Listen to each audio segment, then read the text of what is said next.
Hey everyone, we have a full moon coming up at the end of this week and Leo season begins officially. Happy birthday to all of the Leos of the zodiac. Before we get to that, let's just quickly talk about what is going on energetically and what you can expect for the rest of July. Today, July 21st, we've got a couple of things going on that I want to mention that you're likely feeling. So first and foremost, Eris, the goddess of discord. She has stationed retrograde in Aries.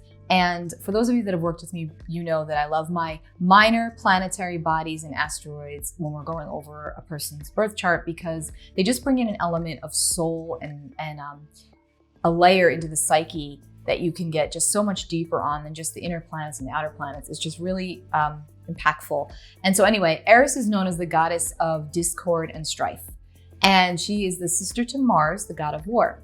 Mythology has it that Eris was not invited to a wedding and she was really angry about it, and so she set out to create chaos, and she actually started the Trojan War and basically sat back and kind of laughed. She was like, she didn't care. Now we all know an Eris character or two in our lives here. Hopefully we are not the Eris character in another's life, but anyway, the Romans referred to her as Discordia because she created chaos and conflict basically wherever she went, and she got pleasure out of doing so. So why am I telling you this? Because she's stationed retrograde today, and as we know, when any planet stations retrograde or direct at the very beginning, we have a potency to the energy of that planet. And so she's an energy of discomfort, strife, and discord. And she's coming up with her brother, the god of war, Mars, in a trine aspect. Mars is currently in Leo. So what does that mean? A trine is a supportive aspect. So when we've got the goddess of strife and discord coming up against, in a helpful aspect, to the god of war, well, what can happen? They can kind of work together to create some chaos and conflict, or they can override and maybe make something better. I don't know. I choose to look at the more positive side of life. But anyway, point being, if you've been feeling extra irritable, grumpy, aggravated, especially when it comes to other people in your life, and you're edgy and you just don't really know why, this could be adding to it. It doesn't mean it's the reason, remember, right? It's just energy, and how we work with it is on us. But just knowing that that's in the heavens, in the skies, this is what's going on. It could be making you feel it. We all have an Eris in our chart somewhere. Granted, she's in Aries, and it's going to be in Aries for pretty much everybody right now because it takes such a long time to move through the zodiac. She's not going to even touch the Taurus cusp until 2044. So just think about it that way. But even though everyone's Eris is pretty much in Aries, it's going to hit everyone's chart different. So in a different area of your life, that's where you feel that Eris energy. This could be where you have the potential to create conflict and discord for yourself, essentially. It doesn't necessarily have to be, for others, but for yourself. So anyway, keep that in mind, that energy is pronounced right now. It's hot, it's fiery, Eris in Aries and Mars in Leo. Now, also Venus today on the 21st has left the sign of Leo and shifted into Virgo. Now, when Venus was in Leo, Venus is all about our connections, our relationships, our finances, the way that we value ourselves and others, how we look at things. While she was in Leo, she was expressive, she was up on her throne. For better or worse, she was passionate. She liked to get out how she felt. Leo is very heart-centered. So there's this element of like needing to say what I need to say, and I don't care. It just has to come out. So that's while she's in Leo. Now Venus moves into Virgo, and it's sort of like I want to say like a wet blanket on Venus. Not to say that Virgo energy is a wet blanket, but when Venus is in Virgo, it can be, because Venus is considered to be in her fall while she's in Virgo. So she doesn't love being there. So for the next few weeks, to try to use this constructively, think about the positive side of what Virgo represents, right? It's purity, it's cleansing, it's cleaning things up, the physical body, the temple, mind, body, spirit. So this could be a great time to look at your finances, look at your relationships. How are you doing your relationships with others? How are you communicating? How are you not?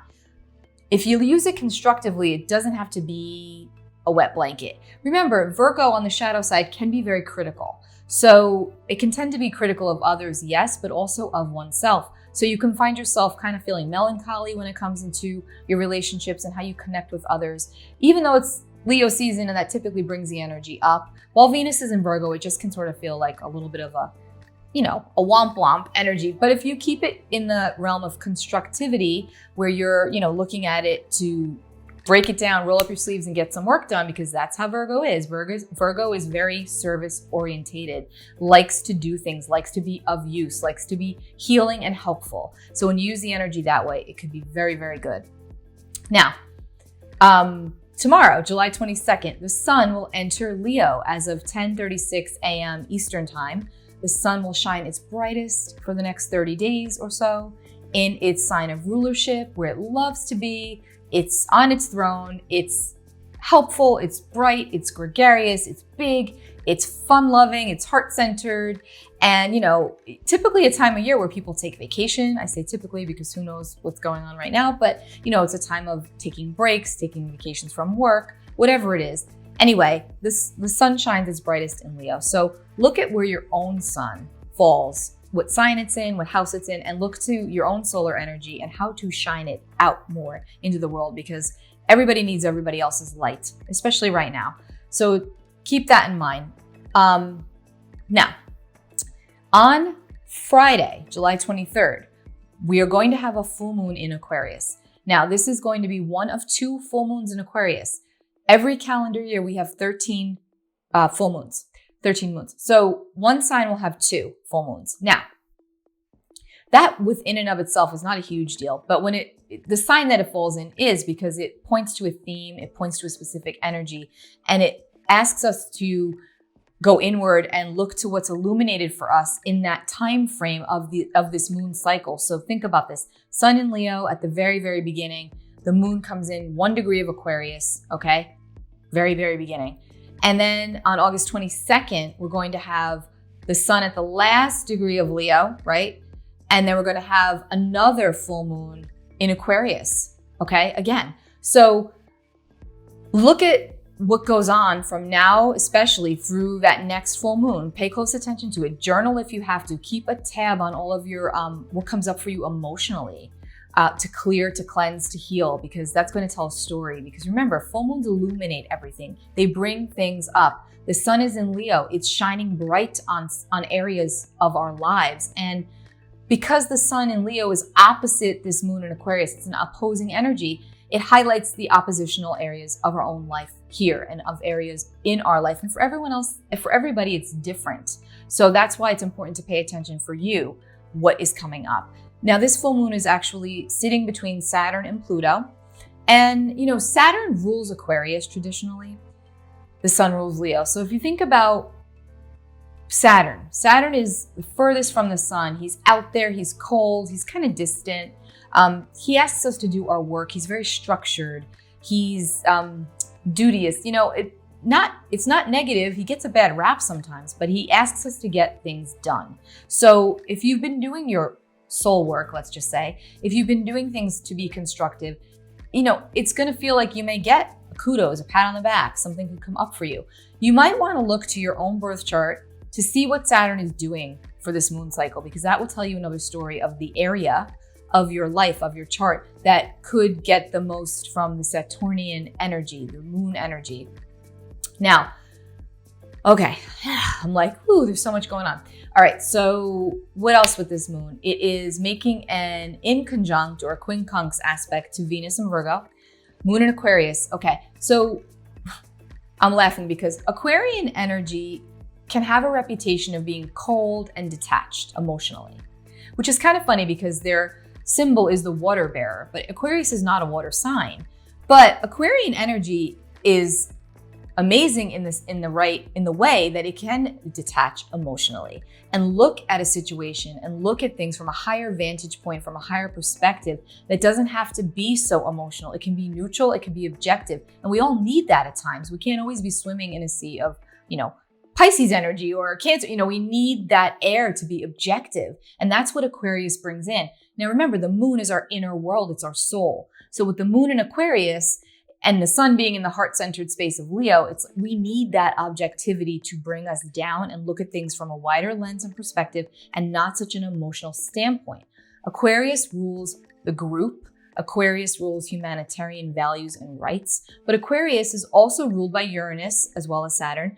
And Uranus is all about being an individual, being eccentric, being zany, being out of the box, doing things a different way. and coming up with brilliant ideas. So there's a lot of really positive energy around this time. We just have to use it wisely, and we have to kind of go up and out to get to it.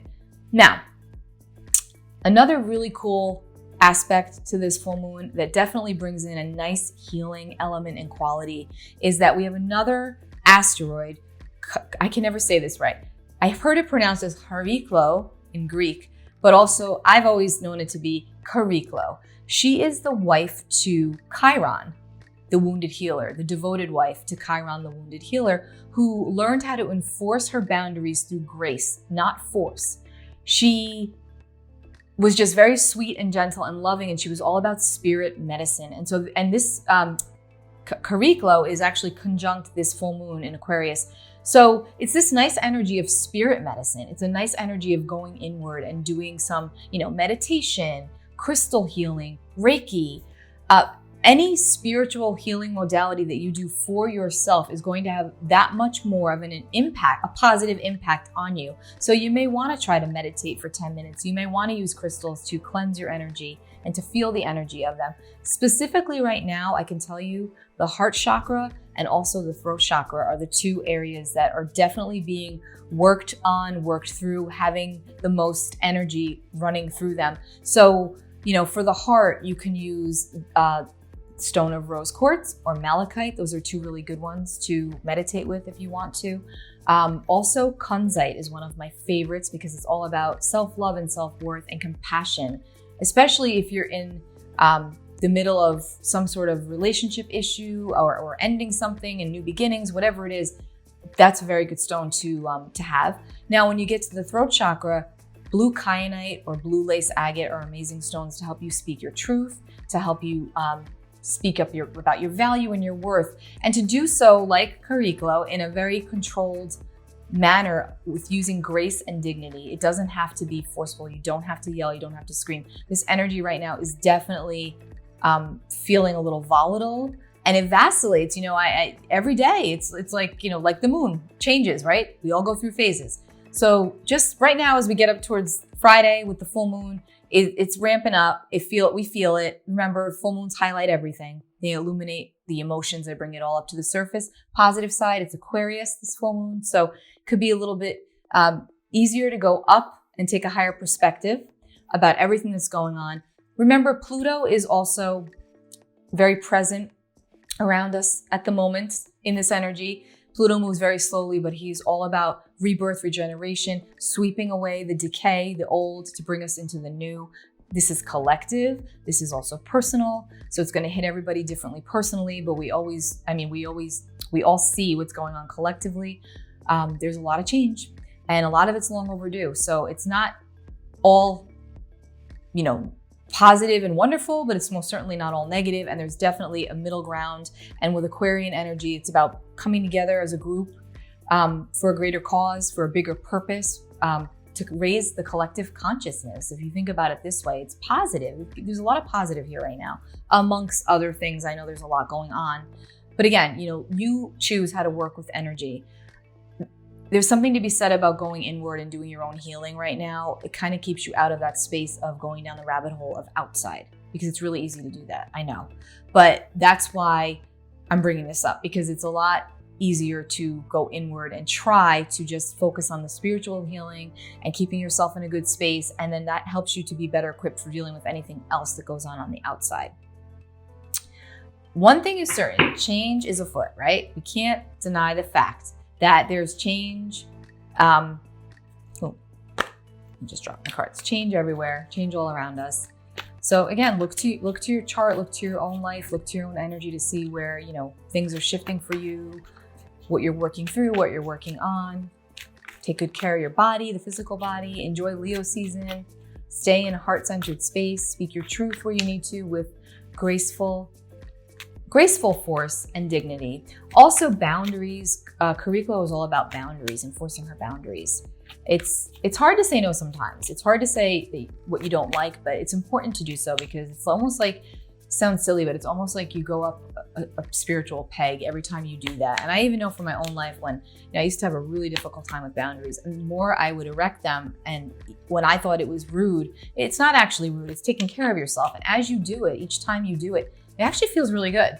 You have the moments of guilt about it, but you start to realize, you know what, I'm good, I feel good, I respect myself, and I didn't do it in a rude way. I did what I needed to do for me. And that's really important. So keep that in mind.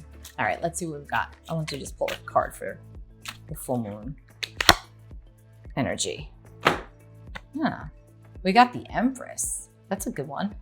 So the Empress, she is the mother of all creation. She is the goddess of fertility. She's actually ruled by Venus. So we're talking about Venus, and Venus being in Virgo. Sorry, I got a new camera and I keep like looking. I don't know where I'm looking half the time. I have to get used to it. So Venus in Virgo, like I said, you can kind of be that wet blanket energy, but the Empress is showing that if you're taking care of your own home, your own hearth, your own internal energy, there's a lot to be said about the feminine energy right now. Now, again, masculine have feminine energy too. So this is not meaning woman or man, it's energy, feminine energy. So it's owning your sensitive side, it's owning your creativity, it's birthing something new for yourself. Keep, whatever it is that you're working on, if you keep yourself in that space of working towards your goals, working on yourself, you really can't go wrong. Take really good care of yourselves, guys. Hope that this made sense, and I will talk to you real soon. Bye.